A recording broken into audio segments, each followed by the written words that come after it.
Hello అందరికీ. అందరూ ఎలా ఉన్నారు? బాగున్నారా?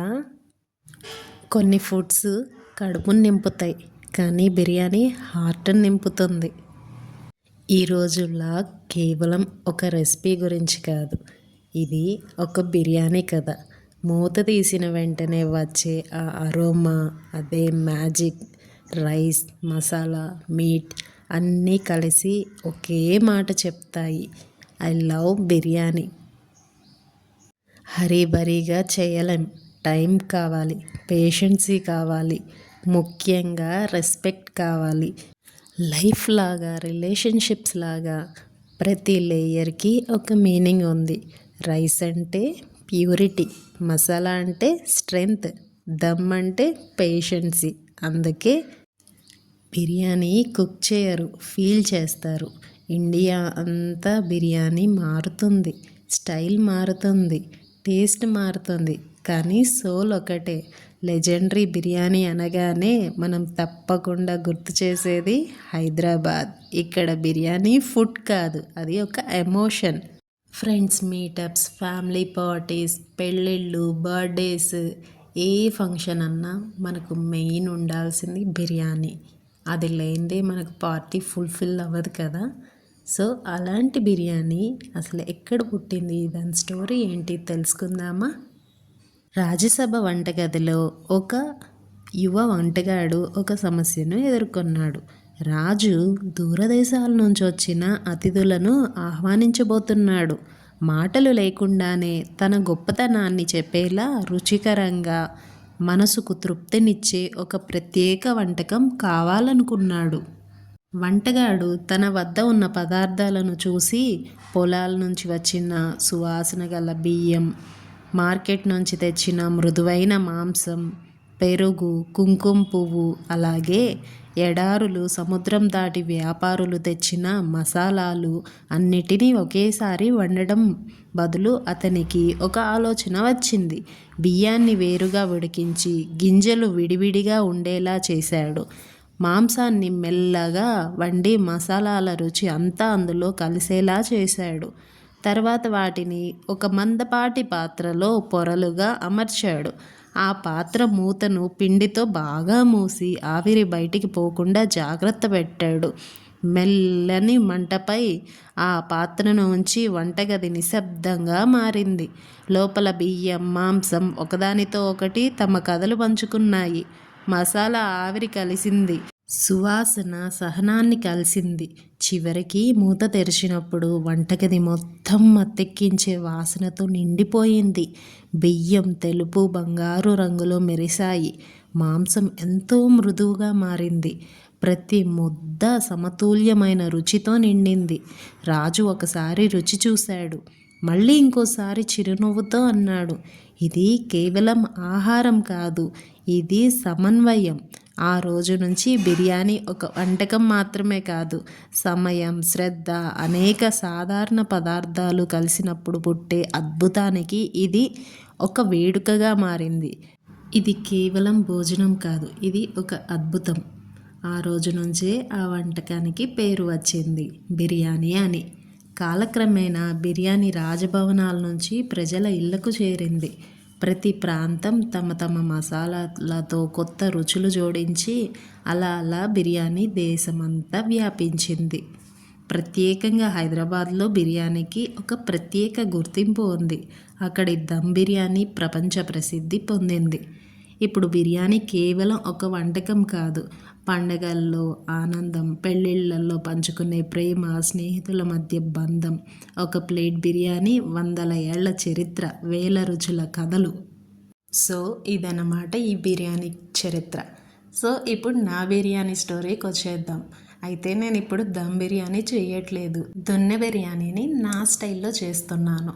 దీనికోసం ఫస్ట్ ఆనియన్, టొమాటో, పచ్చిమిర్చి, పుదీనా, కొత్తిమీర, మెంతి కూర వేసి మంచిగా ఫ్రై చేసుకొని తీసి పక్కన పెట్టేశాను. అది పూర్తిగా చల్లారిన తర్వాత మిక్సీ చేసుకోవాలి.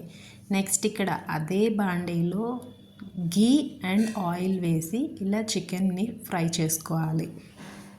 ఈ చికెన్ని 4 hours ముందే మంచిగా క్లీన్ చేసి ఉప్పు, పసుపు, పచ్చిమిరపకాయల పేస్ట్, కొద్దిగా పుదీనా కొత్తిమీర వేసి మ్యారినేట్ చేసి పెట్టేసుకున్నాను.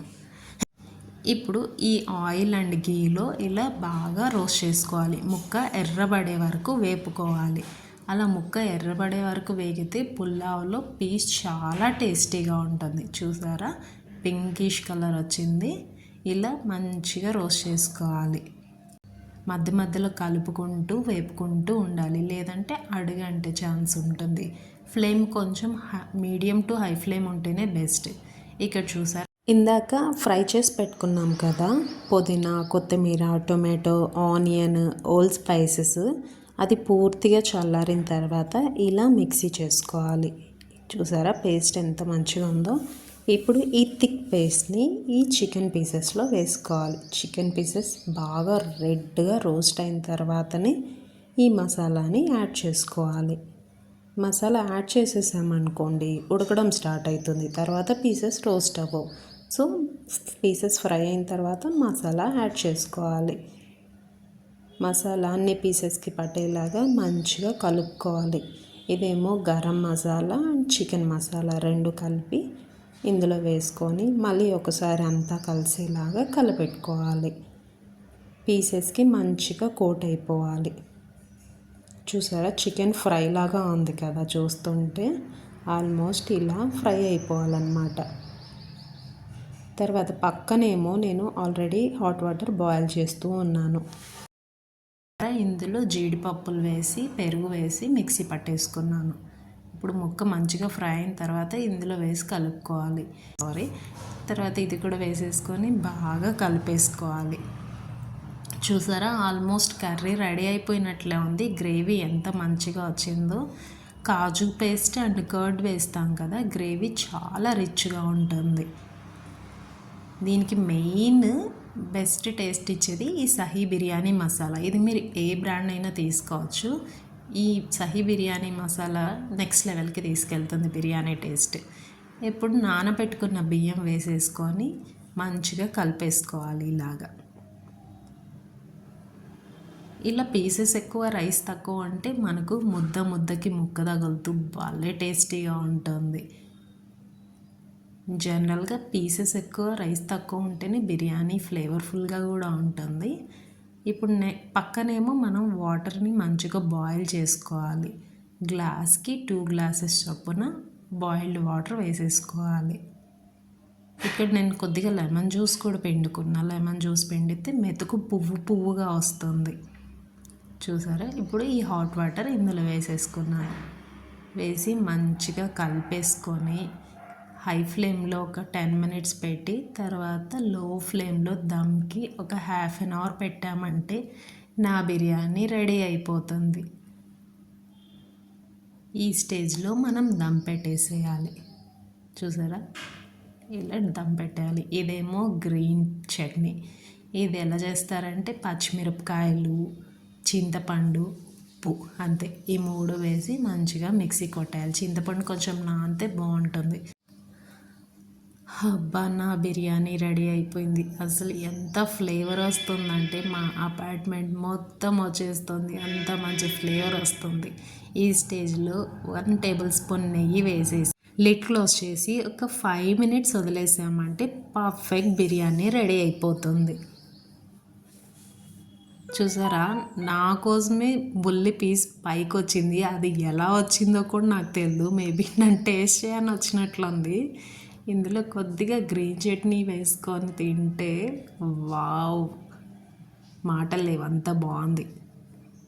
చూసారా రైస్ ఎంత పొడిలాడుతూ వచ్చిందో. చూస్తుంటేనే నోరు ఊరిపోతుంది కదా. నాకైతే చాలా నచ్చింది. తిన్న అందరూ కూడా చాలా బాగుందన్నారు. సో నేను ఆగలేకపోతున్నాను, అందుకే పెట్టేసుకున్నా. ఫస్ట్ టేస్ట్ చూసి ఎలా ఉందో చెప్పేద్దాం. ఇప్పుడు ఈ బిర్యానీలో కొద్దిగా గ్రీన్ చట్నీ వేసుకోవాలి. ఎన్ని కర్రీస్ ఉన్నా ఈ గ్రీన్ చట్నీ మాత్రం నాకు చాలా ఇష్టం బిర్యానీతో తినడం. చూస్తుంటేనే డెలిషియస్గా ఉంది కదా. ఈ గ్రీన్ చట్నీ కొద్దిగా వేసుకొని ఇలా కలుపుకొని తింటుంటే వేడిగా పొగలు కక్కుతుంది. అసలు మాటలు లేవు, అంత టేస్టీగా ఉంది. అసలు నేను ఆగలేకపోతున్నాను, అంత రుచిగా ఉంది. చాలా అంటే చాలా బాగుంది.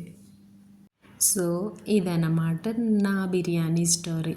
ఈ వీడియో మీకు నచ్చుంటే please like, share and subscribe. Thanks for watching. Bye.